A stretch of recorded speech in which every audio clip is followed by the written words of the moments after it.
Se odiaban por una herencia que nunca existió. ¿Qué les dejó en realidad su padre?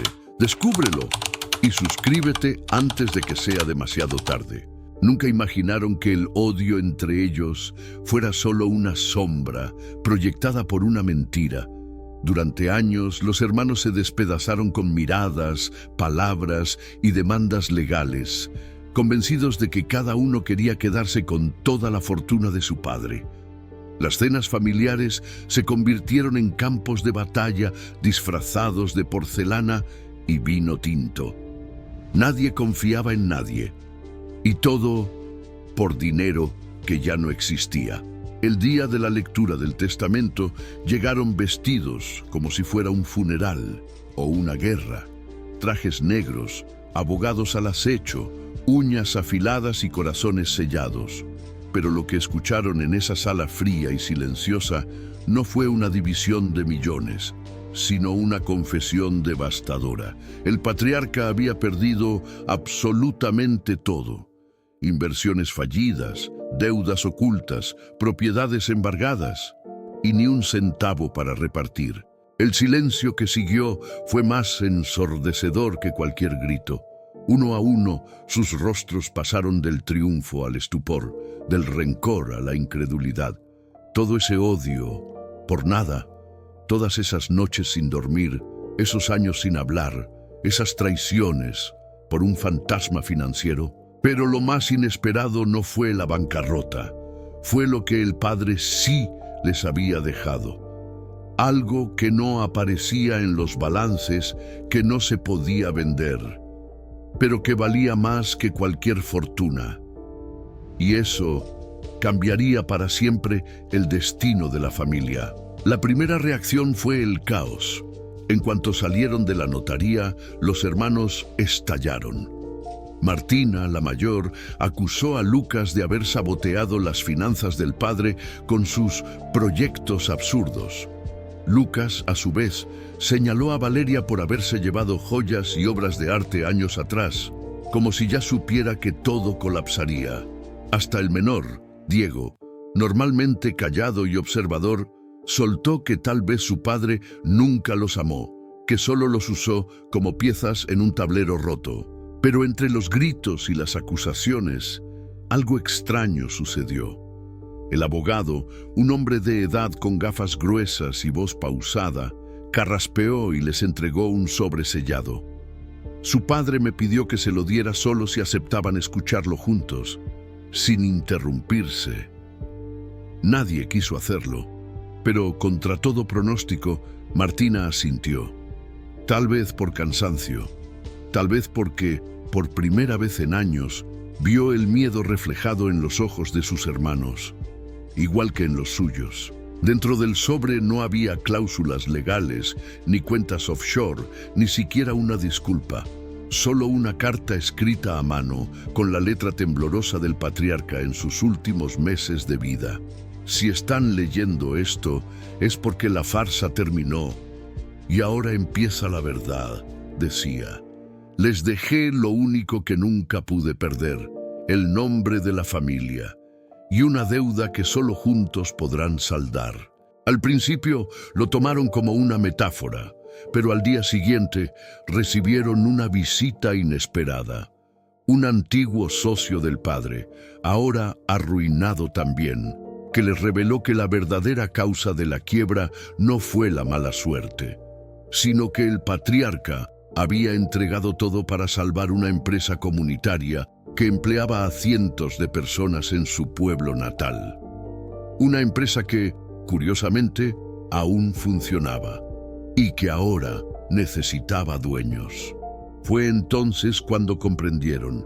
No habían heredado riqueza, habían heredado una responsabilidad y una oportunidad, pero antes de que pudieran siquiera considerarla, una sombra del pasado volvió para reclamar lo que creía que le pertenecía. Y no se refería al dinero. La sombra que regresó tenía nombre: Adrián Varela, primo lejano del patriarca, desaparecido durante más de una década. Se presentó en la puerta de la antigua mansión familiar con una sonrisa fría y un expediente grueso bajo el brazo. No vine por el dinero, dijo, vine por lo que realmente construyó su padre y que, según documentos que tengo aquí, me corresponde a mí. Nadie lo tomó en serio, hasta que mencionó el nombre de la empresa comunitaria, Tierras del Alba. Resulta que Adrián no era un pariente cualquiera. Había sido socio silencioso en los inicios del proyecto, antes de que su padre, entonces joven y ambicioso, lo expulsara tras una disputa violenta. Según Adrián, el patriarca le había prometido el 49% de la empresa y nunca se lo pagó. Ahora, con la familia en bancarrota y sin recursos legales, veía su oportunidad de tomar el control total. Los hermanos, aún divididos, reaccionaron de formas distintas. Martina quería pelear en los tribunales, aunque no tenían con qué pagar a un abogado. Lucas, desesperado, propuso vender lo poco que les quedaba: 2 coches viejos y unas acciones casi sin valor. Valeria, en cambio, hizo algo inesperado. Fue sola a Tierras del Alba, disfrazada de compradora, para ver con sus propios ojos qué era lo que tanto quería Adrián. Lo que encontró la dejó sin aliento. No era una fábrica ni una oficina. Era un refugio, un complejo agrícola educativo donde familias desplazadas aprendían oficios, cultivaban alimentos orgánicos y reconstruían sus vidas. Los empleados la trataron con una calidez que no había sentido en su propia casa en años. Uno de ellos le dijo, sin saber quién era. Su padre venía cada domingo. Decía que esto era su verdadero legado. No las cuentas en el banco, sino las vidas que aquí se salvaron. Esa noche, Valeria reunió a sus hermanos. Por primera vez habló sin sarcasmo, sin reproches. No se trata de quién tiene derecho legal, se trata de quién está dispuesto a honrar lo que papá construyó. Hubo silencio, pero esta vez no era el silencio del odio, era el del asombro y quizás del comienzo de algo nuevo. La decisión fue unánime, pero el camino nada fácil. Los hermanos acordaron defender Tierras del Alba, no por orgullo, sino por lealtad a la memoria de su padre. Pero no tenían dinero, ni experiencia en gestión comunitaria, ni siquiera un plan. Lo único que poseían era un apellido que en ese momento valía menos que el polvo de la mansión abandonada. Aún así, se presentaron juntos en la oficina central de la empresa, dispuestos a empezar desde cero. Allí los recibió la directora local, una mujer llamada Elena, de manos ásperas y mirada firme. Si quieren quedarse, tendrán que trabajar como todos los demás, les dijo sin rodeos. Aquí no hay jefes, solo responsables. Y así, Martina, que antes supervisaba juntas de accionistas en rascacielos, aprendió a sembrar tomates. Lucas, obsesionado con aplicaciones digitales, enseñó a los jóvenes a usar redes sociales para vender los productos. Valeria organizó talleres de costura con telas recicladas. Hasta Diego, el más callado, descubrió un don para la mediación entre familias en conflicto. Mientras tanto, Adrián no se quedó de brazos cruzados. Presentó una demanda formal, alegando derechos históricos sobre la tierra. Pero lo que no esperaba era que los trabajadores de Tierras del Alba se movilizaran. En una asamblea abierta, más de 200 personas votaron unánimemente. La familia del fundador tiene derecho moral a continuar su obra, pero solo si se gana nuestro respeto día a día. Ese voto no tenía valor legal, pero sí simbólico y político. La prensa local se hizo eco del conflicto. Un reportaje titulado La herencia invisible mostró a los hermanos trabajando bajo el sol, compartiendo comida con familias que ni siquiera conocían semanas atrás. Las redes sociales se llenaron de apoyo. Donaciones pequeñas comenzaron a llegar, semillas, herramientas, libros. Alguien incluso envió una vieja camioneta que aún funcionaba. La comunidad, sin saberlo, estaba devolviendo a los hermanos algo que creían haber perdido para siempre, su dignidad. Pero en medio de ese renacimiento, un nuevo problema surgió.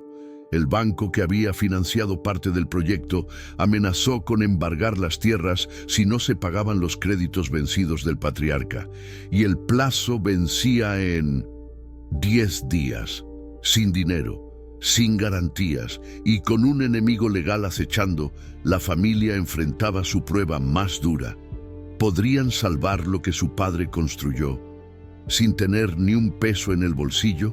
Con solo 10 días para evitar el embargo, los hermanos se reunieron bajo la vieja higuera del centro de Tierras del Alba, el mismo lugar donde su padre solía meditar. No había tiempo para discusiones, solo para soluciones. Martina, con su instinto de liderazgo, propuso una subasta benéfica. Ofrecerían experiencias en lugar de bienes. Una cena con los chefs locales, un día de cosecha con nosotros, talleres artesanales, todo lo que Tierras del Alba puede dar, menos dinero. Lucas, con los ojos brillantes, ya tenía un plan. Creó una campaña en redes llamada Rescatemos el Legado, con videos reales de las familias que vivían allí, testimonios del impacto del proyecto y un contador en tiempo real de la meta financiera. Valeria contactó a antiguos contactos de la alta sociedad, galeristas, diseñadores, filántropos, no para pedir limosna, sino para invitarlos a invertir en capital humano. Y Diego, en silencio, reunió a los niños del lugar para que escribieran cartas a posibles donantes. A veces, una palabra de un niño vale más que 1000 documentos legales, les dijo. Al tercer día, algo inesperado sucedió. Adrián apareció de nuevo, pero esta vez sin su abogado. Vestía ropa sencilla y traía una caja de herramientas. Vine a ver si todo esto era una farsa, o si realmente valía la pena, dijo, mirando a los niños correr entre los surcos. Esa tarde, trabajó junto a Lucas reparando una cerca rota. Nadie le habló, pero tampoco lo expulsaron. Por primera vez, vio con sus propios ojos lo que el patriarca había protegido. Al quinto día, la campaña alcanzó el 60% de la meta. Llegaron donaciones de lugares que ni imaginaban. Una cooperativa de pescadores del sur, una escuela rural, incluso un excompañero de universidad del padre que creyó muerto hacía años. Pero aún faltaba lo más difícil. El banco no aceptaba pagos parciales. Necesitaban el monto completo o perderían todo. Fue entonces cuando Elena, la directora, reveló un secreto que el patriarca le había confiado. En los documentos fundacionales de Tierras del Alba había una cláusula especial. Si la comunidad aprobaba por mayoría, podía convertir la deuda en trabajo social acumulado, un mecanismo legal poco conocido que permitía saldar obligaciones con servicios comunitarios certificados. Pero para activarla, necesitaban la firma de todos los herederos legales, incluido Adrián. La petición fue clara, pero el gesto casi imposible. Martina fue la primera en acercarse a Adrián. «Sabemos que papá te hirió», le dijo, con la voz temblorosa pero firme. «Pero esto no es sobre él, ni sobre ti. Es sobre cientos de personas que no tienen a quién más recurrir». Adrián guardó silencio durante largo rato, mirando el horizonte donde el sol se fundía con los campos de trigo. Finalmente, asintió. «No lo hago por ustedes, lo hago por ella», dijo, señalando a una anciana que tejía bajo el porche. «Ella me dio comida cuando nadie más lo hizo, después de que su padre me echó». Con la firma de Adrián en mano, la comunidad se movilizó como nunca. En solo 48 horas, documentaron más de 3000 horas de trabajo social, desde clases de lectura hasta construcción de viviendas, desde talleres de salud mental hasta huertos escolares. Elena presentó el paquete completo al banco, respaldado por firmas, videos y certificados notariales. El gerente, sorprendido, tuvo que reconocer que la cláusula era legal y válida. El día del vencimiento, en lugar de una orden de desalojo, llegó una carta oficial. La deuda había sido saldada. Tierras del Alba estaba a salvo. Esa noche no hubo fiesta lujosa, sino una cena comunitaria bajo las estrellas. Compartieron pan, sopa y risas. Hasta Adrián se sentó con ellos, no como enemigo, sino como alguien que finalmente encontró su lugar dentro del mismo círculo que antes intentó destruir. Pero mientras todos celebraban, Diego encontró un diario escondido en el viejo escritorio de su padre dentro de la mansión vacía. No era un diario financiero, era íntimo. En sus páginas, el patriarca confesaba su mayor arrepentimiento: haber permitido que el dinero separara a sus hijos. Pensé que protegerlos del mundo era darles riqueza, pero la verdadera protección es enseñarles a construir juntos, escribió. Si algún día lo pierden todo, que al menos se tengan el uno al otro. Esa entrada, fechada apenas 2 semanas antes de su muerte, conmovió a los hermanos hasta las lágrimas. No solo entendieron por qué su padre había ocultado la bancarrota, sino para qué. No fue un error, fue una prueba. Y aunque doliera, estaba funcionando. Con la deuda saldada y la comunidad unida, los hermanos enfrentaron una nueva pregunta: ¿qué viene ahora? Ya no se trataba solo de sobrevivir, sino de crecer. Pero esta vez, no como herederos de una fortuna, sino como fundadores de un sueño colectivo. Decidieron transformar Tierras del Alba en una cooperativa legal, donde cada miembro tuviera voz y voto, incluidos ellos. No somos dueños, somos guardianes, declaró Martina en la primera asamblea oficial. Lucas desarrolló una plataforma digital que conectaba a pequeños productores de toda la región, permitiendo que sus productos llegaran a mercados urbanos sin intermediarios. Valeria lanzó una línea de ropa sostenible hecha con algodón cultivado en el lugar, cada prenda con una historia tejida a mano. Diego, por su parte, creó un programa de resolución de conflictos familiares inspirado en los métodos que su padre usaba en secreto, métodos que ahora enseñaba en talleres abiertos. Adrián, sorprendentemente, se convirtió en el encargado de las finanzas comunitarias. Su experiencia en inversiones, antes usada para enriquecerse, ahora servía para proteger a los más vulnerables. Nunca creí en el bien común, hasta que vi que también podía sanar mi pasado, confesó en una reunión. Incluso ayudó a rastrear antiguos contactos del patriarca que, conmovidos por la historia, donaron fondos para una escuela técnica dentro del complejo. Pero el verdadero giro llegó cuando una revista internacional publicó un reportaje titulado «La familia que perdió todo y ganó un país».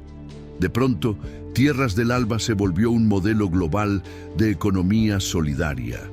Gobiernos, ONGs y universidades querían replicar su sistema. Los hermanos, en lugar de vender la idea, decidieron compartirla gratis. «El legado no se vende, se multiplica», escribió Valeria en su discurso de inauguración de la escuela. Y así, entre surcos, talleres y abrazos reconciliados, nació algo que ni el dinero ni el odio habían podido construir: una familia verdadera, no por sangre, sino por elección, porque descubrieron que lo que su padre les dejó no estaba en un testamento, estaba en cada decisión que tomaban juntos, cada mañana que elegían perdonar y cada noche que compartían bajo el mismo techo. Esta vez, no por obligación, sino por amor.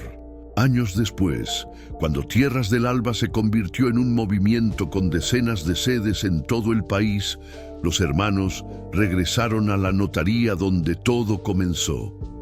No para leer un testamento, sino para firmar uno nuevo. Pero esta vez no dejaban propiedades ni cuentas, dejaban principios, reglas de oro escritas a 4 manos.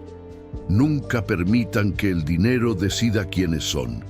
La verdadera riqueza se mide en vínculos, no en activos. Y si un día se pierden, que sea buscándose, no huyendo. Nadie en la familia volvió a hablar de la herencia perdida. porque entendieron que nunca existió una herencia material. El patriarca, con dolor y sabiduría, les había dejado un espejo, y en ese espejo vieron no lo que tenían, sino lo que podían ser. La bancarrota no fue su final, fue su bautismo. Lo más irónico, y tal vez lo más hermoso, es que, sin buscarlo, la fortuna regresó. No como antes, en yates y mansiones, sino como fruto del trabajo colectivo, del respeto mutuo y de un propósito compartido. Pero esta vez no la guardaron para sí. La pusieron en común, porque ya sabían que el dinero solo corrompe, pero el dinero con sentido transforma. Y así, en el corazón de un campo que alguna vez estuvo a punto de desaparecer, floreció algo que ni los abogados ni los bancos podían medir. Una familia que aprendió, demasiado tarde pero a tiempo, que lo único que vale la pena heredar es el coraje de construir juntos, incluso cuando todo parece perdido. Si esta historia te conmovió, es porque también habla de ti, porque todos, en algún momento, hemos elegido entre el rencor y la esperanza. No olvides darle like, porque cada corazón que late con esta historia ayuda a que más familias la vean. Y suscríbete a Los Secretos de la Matriarca, porque la próxima historia podría revelar el secreto que estás esperando para sanar tu propia herida. Activa la campanita, porque aquí los verdaderos tesoros nunca están en los testamentos.